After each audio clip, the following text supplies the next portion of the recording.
Hello, my name is Rhonda Newton, and I'm the Research Coordinator for Grand Canyon National Park. I've been in this position for over a decade now, and have been so fortunate to learn from my colleagues and researchers, as well as teach well-earned lessons along the way. My background is in environmental and human geographies, and in 2012 I received my master's from NAU. I have also worked at Canyonlands National Park, Grand Teton National Park, as well as serving some time in the Washington office prior to arriving in Grand Canyon in 2008. I'd like to start off to give you an overview of the Grand Canyon Research Program. This program issues over 60 research permits each year. This may not be the most permits issued in the National Park Service, but the breadth of disciplines covered in these projects is quite expansive. Each proposal received is carefully reviewed by me and an expert interdisciplinary team of park staff through a detailed and transparent process. In the busy season, which is generally February through July, it can take up to 90 days to complete the review process and receive your research permit. And not surprisingly, over half of these permits issued reside in the field of geosciences. Other disciplines include botany, wildlife management, cultural resources, wilderness and visitor management, riverine and aquatic resources, and vegetation management. The need for research in national parks is multifaceted. It's important for several reasons, ranging from resource identification to providing credible data that helps in building appropriate short and long-term management strategy decisions for our public lands.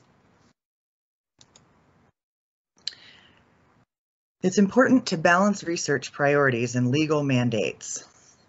Each year, the National Park Service receives hundreds of proposals to conduct scientific studies within the public lands. These proposals range from simple and small to extraordinarily complex and large projects. The National Park System's research permit process is designed to comply with legal mandates, including the Organic Act, the Wilderness Act, the National Environmental Policy Act, otherwise known as NEPA, National Historic Preservation Act, NPS management policies, along with a host of director's orders and park-specific policies. Public lands offer unique opportunities for scientific research by providing areas that are relatively unmodified by modern people. These studies have the capability to improve public land stewardship as a whole and benefit both science and society. Now, why is building relationships with university researchers beneficial to the scientific community? Lots of reasons for that. Partnering with university researchers provides far-reaching benefits for everyone involved. It allows for real-time interdisciplinary research activities in pristine, living laboratories. University faculty are also able to further their careers by having access to these living laboratories and publish peer-reviewed scientific publications from this research. Students have the opportunity to conduct science research in real time. Developing a research proposal and implementing a research project on public lands is no small feat and an invaluable life experience. Ultimately, these relationships create a conduit for students by providing access to NPS staff while supporting diverse research objectives for academic faculty. Students gain exposure to an environment they might not have otherwise had access to, and just by being here, it's possible that they might consider a career doing research.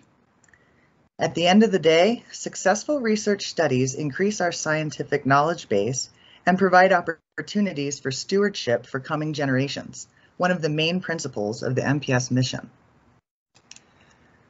Now I'd like to give you a couple of key details on navigating IRMA and RPRS.